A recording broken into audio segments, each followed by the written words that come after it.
안녕하세요. 오늘은 치매 환자를 돌보고 있는 가족이나 요양보호사 분들에게 도움이 될 만한 책, 오늘도 처음 뵙겠습니다. 란 책을 리뷰해 보려고 합니다. 이 책은 치매가 있는 사람들을 이해하기 쉽도록 만화를 통해 다양한 사례를 소개하고 있는데요. 치매에 대한 편견을 바로잡고 독자들이 치매가 있는 사람의 심리나 상황을 이해하여 어떻게 대처해야 하는지를 치매 당사자의 입장에서 안내하고 있습니다. 치매가 있는 사람들의 심리나 행동을 알면 그들의 입장을 잘 이해하고 살필 수 있으며 동시에 치매 당사자도 안심시킬 수 있기에 이 책이 치매에 대한 이해와 돌봄에 큰 도움이 될 것이라 생각합니다. 1장에서는 치매가 있는 사람의 증상에 대한 대응 포인트를, 2장에서는 사례에 대한 포인트를 다루고 있는데요. 치매가 없는 우리가 치매가 있는 사람이 보는 세계를 함께 보게 된다면 당황스러울 수밖에 없는 치매 당사자의 돌발 행동에 가족이나 돌봄 종사자들이 효과적으로 대응하고 스트레스 받지 않으며 치매가 있는 사람을 돌볼 수 있고 무엇보다 치매 당사자의 불안감을 덜어줄 수 있을 거라 생각합니다. 그럼 본문의 내용 한번 살펴볼까요? 치매 중에서 가장 흔한 게 알츠하이머인데요. 뇌의 해마라는 영역이 위축되면서 생기는 증상입니다. 해마가 위축되면 단기 기억력이 저하돼 건망증이 늘고 학습이 어려워지는데요. 단기 기억에 장애가 생기면 같은 행동을 반복하거나 같은 것을 계속 묻는 일이 많아집니다. 본인은 잘 기억이 나지 않고 곧장 잊어버리곤 하니 그걸 꼭 물어봐야겠어. 그 말을 했던가 하고 불안해합니다. 어떻게 보면 같은 이야기를 반복한다는 건 단기 기억의 장애 때문이 아니라 제대로 기억하고 싶다, 주위에 폐를 끼치고 싶지 않다, 이런 마음가짐이 그렇게 나타나는 것이라고 생각됩니다. 이처럼 치매가 있는 사람은 우리들 이상으로 기억하려는 노력을 하고 있습니다. 잊어버리는 게 불안해서 늘 꼭 기억해야지 하고 의식하고 있는 건데요. 돌보는 사람이 마음의 여유가 없다면 아니 도대체 몇 번을 말해야 해요. 아까 말했잖아요. 이런 식으로 대응할 때가 많습니다. 치매가 있는 사람은 단기 기억 장애 때문에 늘 불안해하고 있다는 점을 꼭 기억해서 그 불안을 먼저 이해하고 다가서서 이럴 땐 제가 기억해 둘 테니 염려 마세요 라고 말해주는 등 심리적인 안정감을 취할 수 있는 표현을 찾아보는 것이 좋습니다. 도난에 대한 피해 망상은 치매 초기에 흔히 보이는 증상입니다. 대개 지갑이나 도장, 통장 등 소중한 물건을 도둑 맞았다고 믿고 가족이나 요양보호사에게 의심의 눈길을 던지거나 혼란을 퍼부으며 괴롭히는 것인데요. 이러한 망상이 생기는 이유는 대부분 본인이 물건을 보관한 장소가 어딘지 잊어버리기 때문입니다. 소지품이나 귀중품이 사라져버리면 치매가 있고 없고를 떠나 누구나 불안한 상태가 되는데요. 이런 상황에서 도둑으로 몰리는 가족이나 요양보호사 입장은 참으로 난감할 수밖에 없습니다. 훔치지 않았다고 부인을 해도 더 의심을 받게 되고 그러면서 치매가 있는 사람의 망상이 강해지는데요. 이럴 땐 우선 치매 당사자가 몹시 불안하다는 걸 이해하고 가능한 한 마음의 여유를 갖고 대응을 해야 합니다. 대화를 나누면서 물건을 같이 찾아보고 찾으면 같이 기뻐하면서 공감을 해줘야 하는데요. 귀중품일수록 찾기 쉽게끔 당사자가 특별히 여기는 곳에 두게 하는 것도 좋은 방법이라고 합니다. 치매 당사자의 폭언이나 폭력은 가족이나 요양보호사에게 큰 고통을 줍니다. 특히나 열심히 돌보는 사람일수록 치매 당사자에게 맞거나 폭언을 들으면 괴로울 수밖에 없고 참 힘 빠지는 일일 텐데요. 폭언과 폭력은 다양한 이유가 결합되어 일어나지만 특히 일어나기 쉬운 시기가 있는데 치매의 증상이 초기에서 중기로 가는 시기라고 합니다. 이 시기는 옷을 입고 벗기 힘들 뿐만 아니라 목욕과 배설을 할 때도 도움이 필요하며 언어 이해도 더욱 어려워집니다. 그러다 보니 치매 당사자도 증상이 진행되어 더욱 혼란스러워지고 자존심에 쉽게 상처를 입게 되는데요. 이 시기에 치매가 있는 사람은 상황을 이해하기 위해 상대방의 표정이나 분위기, 말투에 더 민감해집니다. 그러니 당사자를 대할 때는 웃는 얼굴과 부드러운 말투 외에도 이 설명이 잘 전해질까? 이 말을 하면 괜찮을까? 이런 생각을 하며 섬세하게 배려해 주어야 합니다.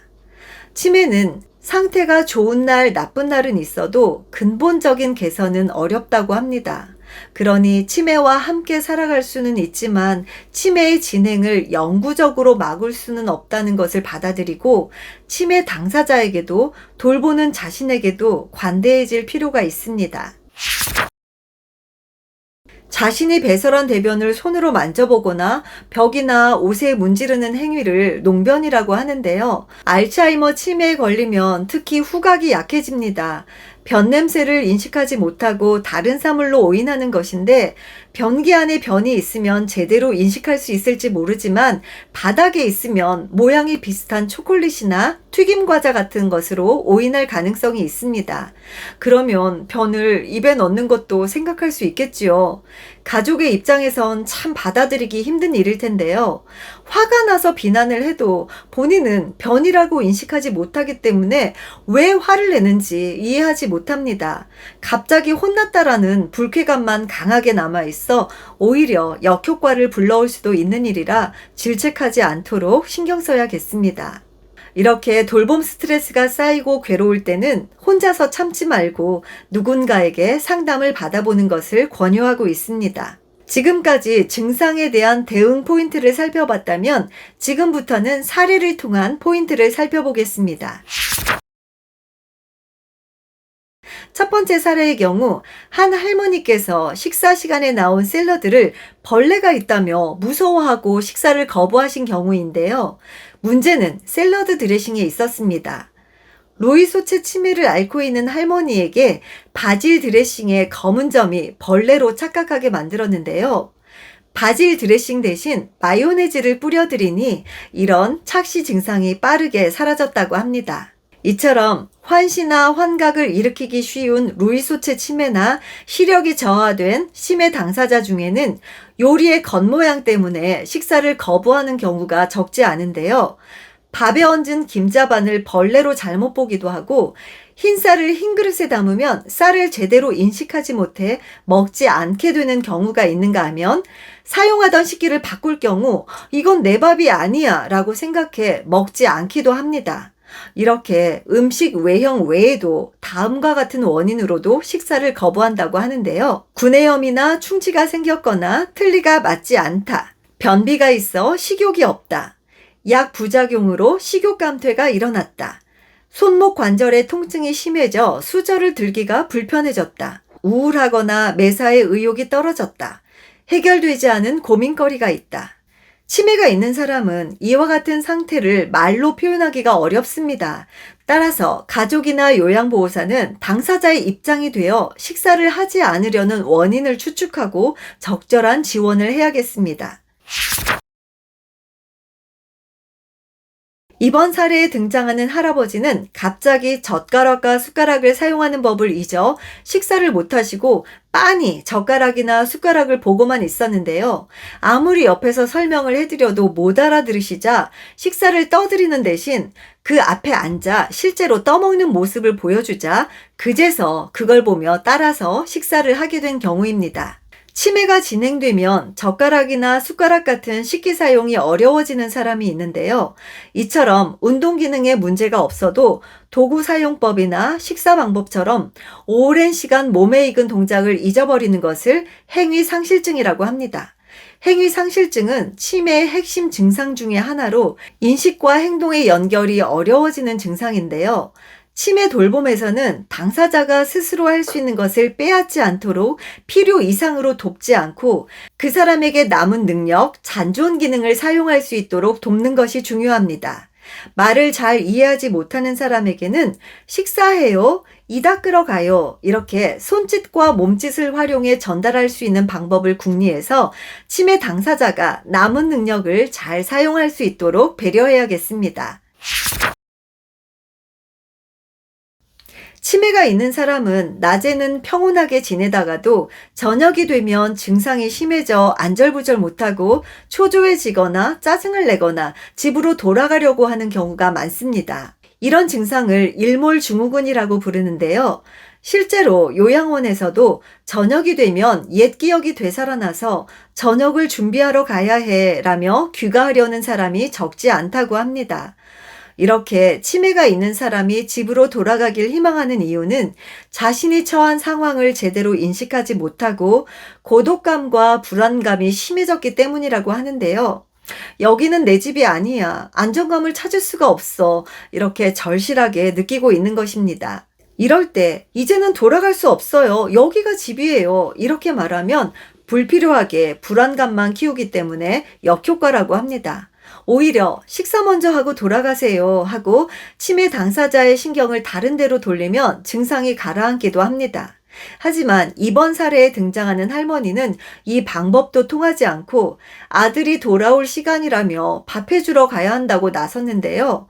평소 아들 걱정을 자주 하신다는 걸 떠올리며 그 할머니께 다가가 함께 걸으며 시간과 장소를 공유하고 그 생각에 귀를 기울이자 나가고 싶다는 소망이 이루어지고 이야기를 들어주는 사람이 있다는 안도감이 생기고 감정을 공유하게 되니 곧 상황을 제대로 인식해 안정을 회복했다고 합니다. 이처럼 치매 돌봄에서는 다가서기가 중요하다고 합니다.